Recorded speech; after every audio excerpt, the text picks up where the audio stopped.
أكرمنا بالعلم وزينا بالحلم وأكرمنا بالتقوى وجملنا بالعافية. اللهم أخرجنا من ظلمات الوهم وأكرمنا بنور الفهم وافتح علينا بمعرفة العلم وحسن أخلاقنا بالحلم واجعلنا ممن يستمعون القول فيتبعون أحسنه. الحمد لله رب العالمين. Alhamdulillah, bersyukur kehadrat Allah Subhanahu wa taala yang mengizinkan kita untuk meneruskan pengajian daripada kitab Pati Faridah. Kita berada pada muka mukaddimah kat mana?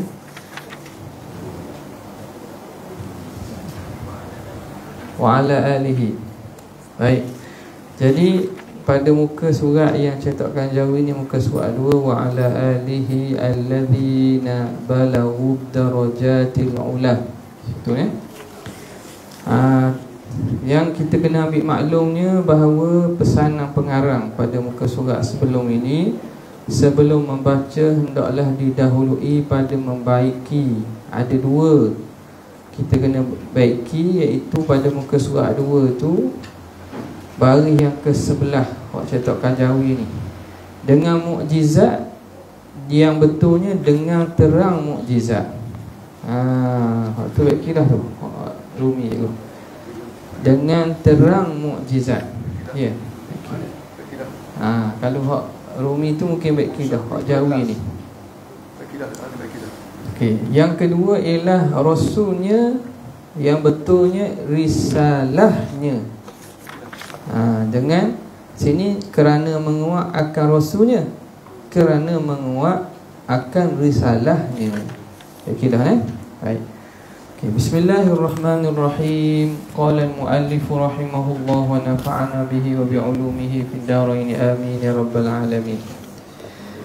Kata pengarang, wa ala alihi alladhina balaghud darajatil ula bi'uluwi miqdarihi wa ashabihi alladhina bazaghu nujumal huda binassi akhbarih. Maksudnya, dan atas keluarganya yang telah sampai mereka itu kepada beberapa pangkat yang tinggi dengan ketinggian kadarnya, dan segala sahabatnya yang gilang gemilang hal keadaan penunjuk mereka itu seperti bintang dengan tersebut pada hadisnya. Nampak? Masih pada mukaddimah, setelah pengarang mulakan dengan selawat, dan di sebelum itu dimulakan dengan hamdalah, puji-puji bagi Allah. Kemudian selawat dan salam pengarang tujukan atas baginda Nabi sallallahu alaihi wasallam yang didatangkan dengan mukjizat yang meneguhkan kerasulannya. Ini pada mukaddimah ni disebut kalimah-kalimah yang menunjukkan bahawa kitab yang akan ditulis ini membincangkan tentang akidah, dinamakan Bara'atu al-Istihlal, iaitu ayadhkurul muallifu fi muqaddimati kitabihi ma yadullu ala maqsudi kitabih. Mukaddimah, menulis letak pada mukaddimah perkataan-perkataan dan isyarat yang menunjukkan tentang apa dia tulis kitab dan juga risalah itu. Jadi nak bicara tentang akidah. Seterusnya musannif mengatafkan, setelah mendoakan selawat dan salam ke atas Nabi, kemudian menyebut dan mengiringi dengan selawat dan salam ke atas keluarga Nabi, wa ala alihi, dan ke atas keluarganya, dan atas keluarganya Nabi tadi, Rasulullah SAW, keluarga Nabi ini. Maka berselawat ke atas keluarga Nabi sebagaimana maklum datang suruhannya dalam nas, dalam hadis datang supaya kita berselawat ke atas keluarga Nabi. Sirah-sirah selawat yang kebanyakan datang memang suruh kita menyertakan selawat kepada Rasulullah dan kepada ahli keluarga Nabi. Allahumma salli ala Sayyidina Muhammad wa ala ali Sayyidina Muhammad. Selawat ke atas keluarga Nabi itu. Siapakah yang dimaksudkan dengan keluarga Nabi di sini? Sekarang ini kita pada bab doa ni, dipanggil doa, maqam doa. Bila disebut keluarga Nabi, merujuk kepada setiap orang mukmin. Keluarga Nabi pada maqam doa. Kita sekarang ni berdoa ni, Allah kurniakan selawat dan salam ke atas baginda Nabi dan keluarganya. Jadi alur Rasul fi maqamid doa huwa jami'ul mu'minin. Jami'ul mu'minin. Keluarga Nabi dalam bab doa maksudnya seluruh orang mukmin. Dipanggil ahli Nabi. Nampak tak? Itu pada bab doa. Pada bab zakat, bila sebut keluarga Nabi, merujuk kepada keturunan Nabi daripada susu galuh Bani Hashim dan Bani Muttalib. Bani Hashim dan Bani Muttalib, itu dipanggil keluarga Nabi. Orang yang mana keturunan daripada Bani Hashim dan Bani Muttalib. Termasuklah itu, kalau kita ini lebih khususnya di tempat kita ni, orang ada gelaran Said, Syarifah, Engku dan seumpamanya, itu lebih khusus kerana dia merujuk kepada zuriat, kepada Sayyidatina Fatimah dengan Sayyidina Ali, daripada Hasan ataupun Husain. Itu keluarga Nabi itu. Ini bab apa? Bab zakat merujuk kepada Bani Hashim dan Bani Muttalib. Bila kata zakat, kan zakat di sisi mazhab kita tidak diberikan kepada keluarga Nabi kerana memuliakan mereka. Kerana zakat ini ialah pemberian kasih hamlah orang panggil. Dan tidak layaklah keluarga Nabi ni kita beri atas dasar tu. Kita beri kena atas dasar kasih sayang, bukan atas dasar kasih hamlah. Kerana kedudukan mereka tinggi, menjadi darah daging kepada Rasulullah SAW, maka diharamkan ke atas mereka ataupun mereka ini tidak diberi sebagai zakat. Mereka ada bahagian dalam ghanimah, dalam harta kerajaan yang dapat, mereka ada bahagian situ. Baik. Jadi pemberian dari segi bab lain, hadiah dan seumpamanya tak ada masalah. Jadi bab zakat merujuk kepada Bani Hashim dan Bani Muttalib. Yang berkait dengan pujian ahli Nabi dalam masalah kita kata al-madhu, pujian-pujian tu. Bila sebut selawat, dan selawat ini doa, kalau bab pujian-pujian, maka ahli Nabi merujuk kepada kullu mu'minin taqi, setiap orang mukmin yang bertakwa. Mukmin bertakwa. Berdasarkan riwayat kata ahli kullu mu'minin taqi, keluarga aku ialah setiap orang mukmin yang bertakwa. Itu dalam bab pujian. Makna kalau ada pujian-pujian daripada nas ataupun daripada lafaz merujuk kepada keluarga Nabi yang orang mukmin yang muttaqin, yang bertakwa. Dalam bab doa ni bila sebut keluarganya, ini merujuk kepada seluruh orang mukmin, hatta orang yang buat maksiat sekalipun. Kenapa? Kerana orang buat maksiat ni lebih berhajat untuk kita doa ke dia, dan lebih mereka berhajat untuk mendapat doa supaya mereka ini keluar daripada maksiat. Jadi kerana itu ulama mengumumkan makna keluarga Nabi dalam maqam doa. Atas keluarganya, keluarga Nabi kita, alladzina balaghud darajatil ula. Tengok, itu pada maqam doa. Tapi di sini didatangkan sifat. Siapakah keluarga Nabi? Alladzina balaghud darajatil ula, yang telah sampai mereka itu keluarganya kepada beberapa pangkat yang tinggi. Makna sini pengarang nak khususkan puji-pujian kepada keluarga Nabi yang telah Allah Ta'ala sebut ataupun puji dalam ayat Quran.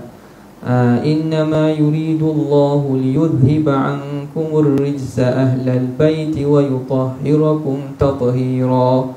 Innama yuridullah, sesungguhnya Allah Ta'ala menghendaki, liyudhiba ankumur rijsa ahlal bait, untuk menghilangkan kotoran-kotoran daripada ahli bait, keluarga Nabi, daripada yang yang termasuk daripada yang ada pada zaman Nabi, orang-orang yang mana berketurunan Nabi, yang mereka ini ada kedudukan yang tinggi.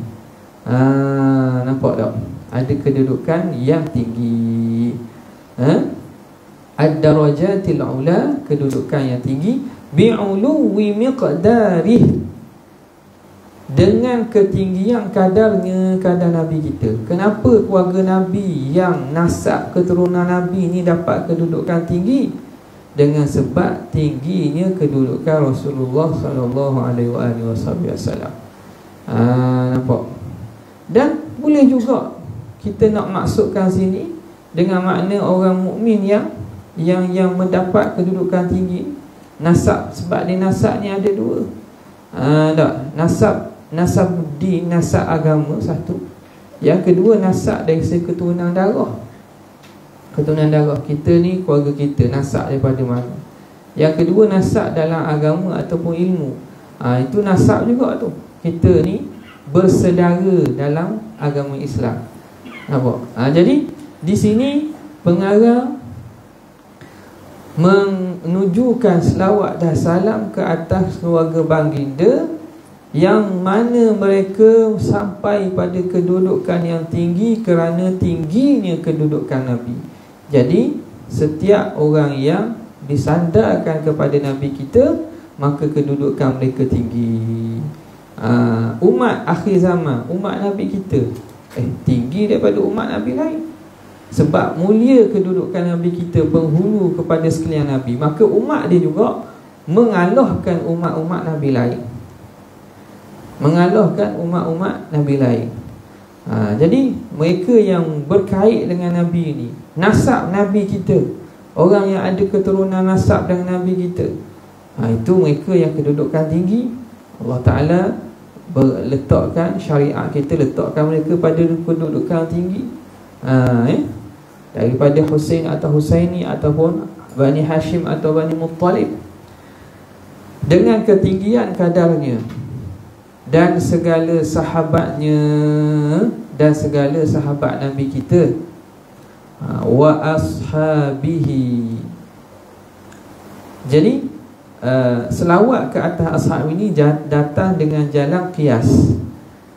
Adapun selawat ke atas keluarga Nabi, itu ada nas yang menunjukkan kegalakan dan sunat kita selawat pada keluarga Nabi. Kepada sahabat, ini datang atas jalan qiyas.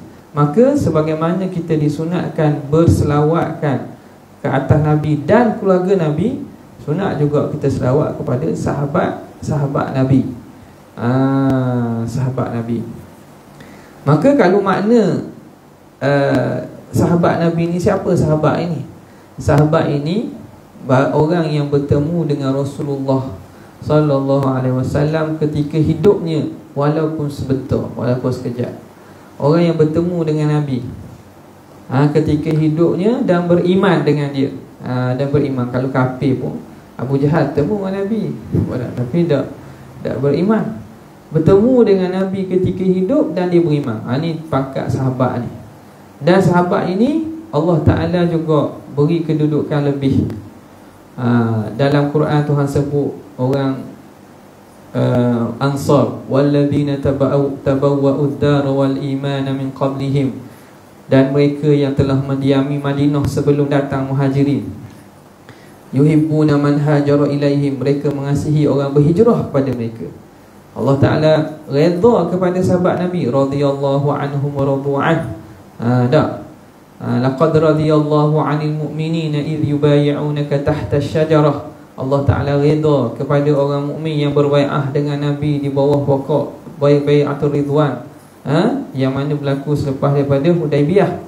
Bila perjanjian Hudaibiyah tu berlaku bai'ah, maka di situ Allah redha kepada sahabat Nabi, dan mereka ini kedudukan dalam umat ialah sebaik-baik umat Nabi. Kedudukan mereka ni sebaik-baik umat. Sebab apa? Sebab mereka mendapat kemuliaan bertemu Nabi dan duduk dengan Nabi dan melihat Nabi. Hatta yang buta sekalipun dia akan dapat kelebihan. Sebagaimana ada beberapa orang sahabat yang buta mereka dapat kelebihan. Walaupun mereka tak nampak, tapi keberadaan dengan Nabi tu mereka akan mendapat kedudukan yang lebih. Sebab tu di kalangan para sahabat ni tak ada hak bekak. Hak buta ada, tapi hak bekak tak ada. Hak bekak tidak ada. Nampak tak? Hak buta ada.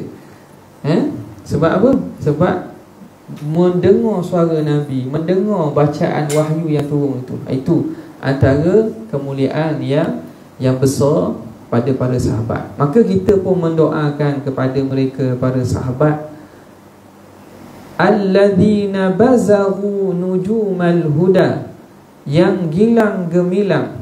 Buzur ni makna terang benderang, gilang gemilang. Nujumal huda, hal keadaan penunjuk mereka itu seperti bintang.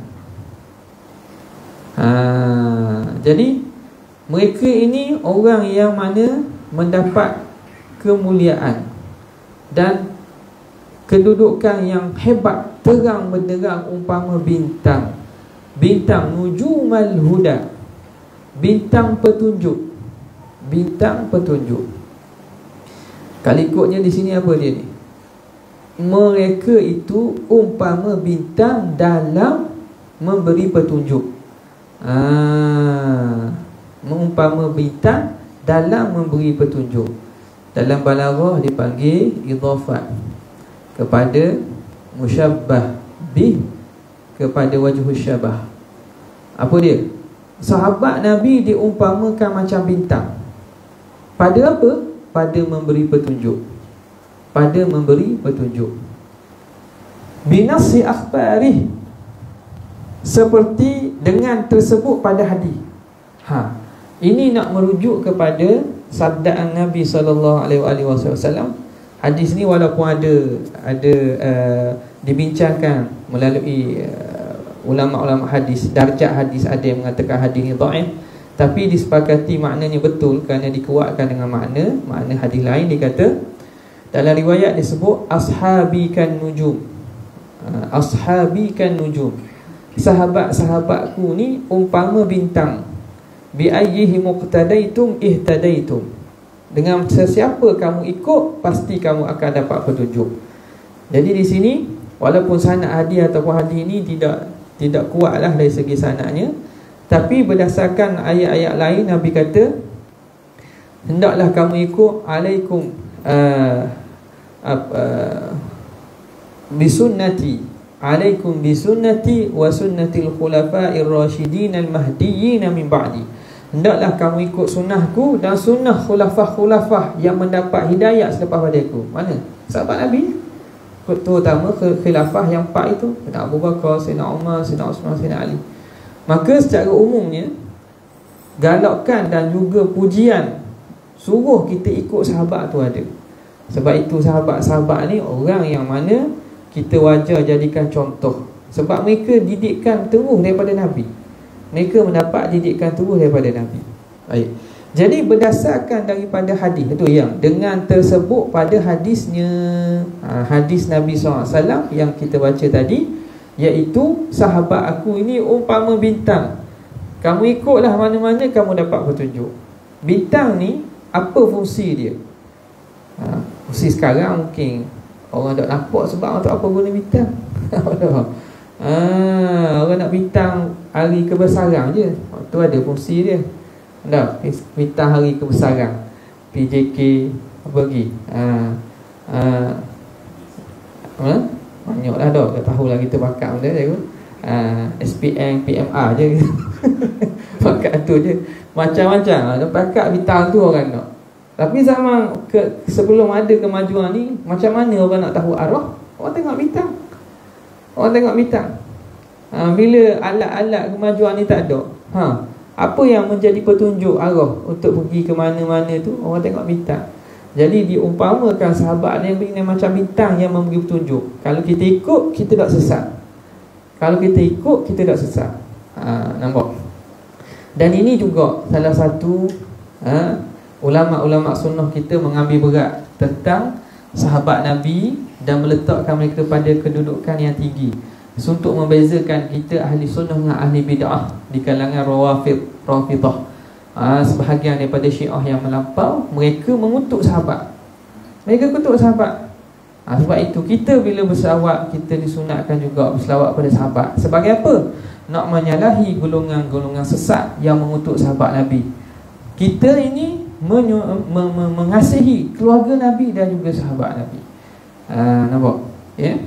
Jadi dalam masalah sahabat Nabi inilah berlaku dan juga keluarga Nabi, berlakunya golongan sesat, terlampau mencintai kepada keluarga Nabi sehingga mencela sahabat. Ni jadi golongan Syiah Rafidah ni.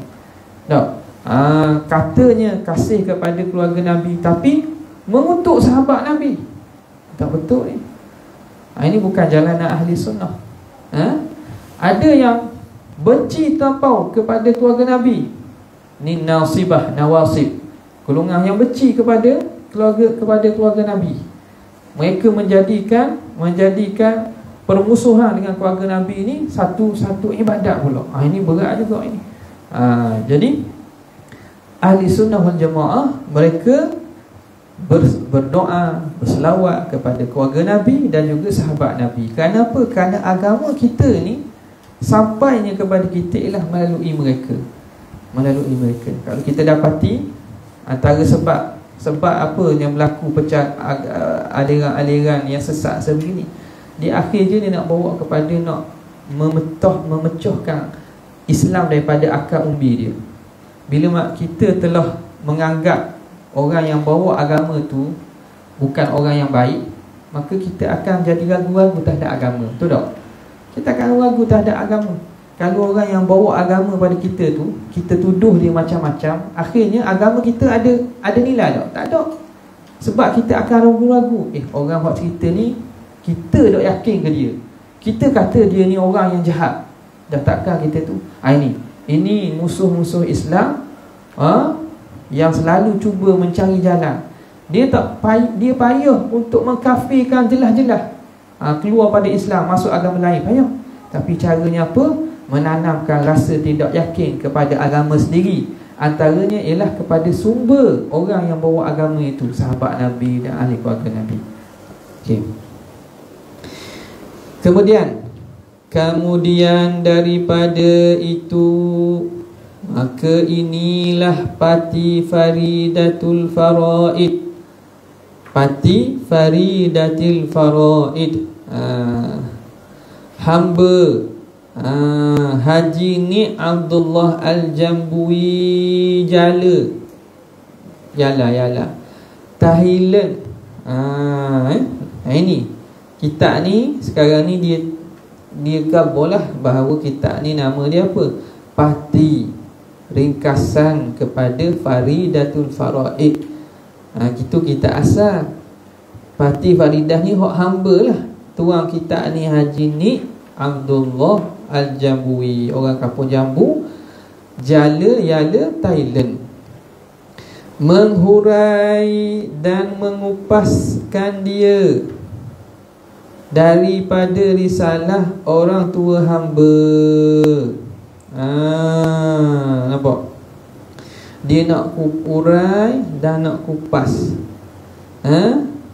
Nak kupas risalah ni lah. Nak kupas akan dia daripada risalah orang tua hamba. Risalah orang tua dia, yang sangat alim dan berkat. Jadi ni keturunan daripada pengarang lah ni. Dia kata dia nak urang tulisan yang ditinggalkan oleh orang tua dia, yang sangat alim dan berkat yang bernama Faridatul Faraid fi ilmil aqaid. Itu kita asal je lah. Dan atas Allah hamba berpegang. Ini juga taqdim al-ma'mul 'ala al-'amil li ifadatil hasri, makna atas Allah sahaja. Gitu. Atas Allah sahaja hamba berpegang. Kalau ikut struktur ayatnya, hamba berpegang ke atas Allah, tapi didatangkan muta'allaq ni duduk depan untuk memberi maksud semata-mata hanya ke atas Allah hamba berpegang. Makna Allah lah yang sepatutnya menjadi tempat pegangan kita, tidak pada yang lain. Dan dengan limpah kurnianya hamba minta pertambahan, minta tambah lagi. Tambah lagi, minta ada mazid ke fadilah dan juga mazid daripada Allah. Minta kurniaan.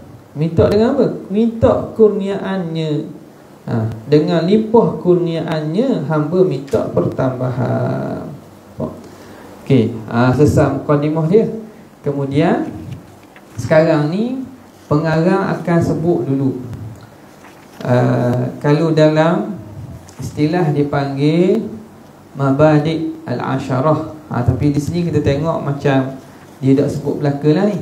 Dia ada dipanggil sebagai pengenalan. Pengenalan dalam sesuatu ilmu, dia ada bab pengenalan. Pengenalan ni biasanya ulama sebut 10 benda lah. 10 perkara yang diistilahkan sebagai mabadi' asyarah. Nama ilmu. Sesuatu ilmu yang nak ditulis, dibincangkan, dia akan sebut nama. Kemudian topik perbincangan. Kemudiannya pengarang, penyusun dia, siapa yang menyusun asal. Kemudian faedah belajar. Kemudian kaitan ilmu itu dengan ilmu lain. Kemudian kepentingan dia. Kemudian nama ada dah, ta'rif dia. Nampak? Ta'rif dia. Jadi beberapa daripada itu pengarang akan sebut berkaitan dengan pengenalan terhadap ilmu akidah yang kita akan baca nanti. Kata dia ilmu tauhid. Jadi kitab kita ni kitab tauhid. Apa dah? Ada juga orang main ngaji tak tahu. Ngaji benda kok tak tahu kok. Kitab warna hijau gitu. Tu ni warna hijau kok. Dia. Nampak tak? Tak tahu kok. Macam benda lah. Sama je sebenarnya. Kadang-kadang soalan buat kat sekolah ke, kat universiti ke tanya, student tak tahu, kata sebutkan nama kitab yang anda pelajari dan pengarang ni. Tak boleh jawab tahu. Maknanya apa? Maknanya tak beri perhatian, tak tahu. Ni kita nak tahu lah. Kita ngaji apa ni? Ngaji fardu ain. Fardu ain itu umum. Ngaji tentang ilmu tauhid, ilmu akidah. Apa kata dia? Ilmu tauhid. Maka dia akan ta'rifkan apa ilmu tauhid. Ilmu tauhid ialah perhimpunan ilmu i'tiqad yang diambil daripada dalil akal dan dalil hadis Quran. Dalil akal dan dalil hadis Quran. Takrif dia bagilah. Jadi apa dia ilmu tauhid? Ialah perhimpunan ilmu i'tiqad. I'tiqad ni asal daripada akidah. I'tiqad ni makna pegangan, simpulan.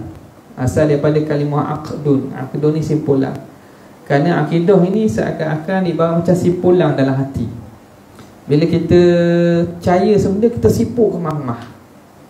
Jadi ilmu i'tiqad yang diambil daripada dalil akal dan dalil hadis Quran. Jadi disebut sumber daripada mana? Daripada dalil akli dan dalil hadis Quran. Ni takrif ni ringkas lah. Kalau takrif yang masyhur dia kata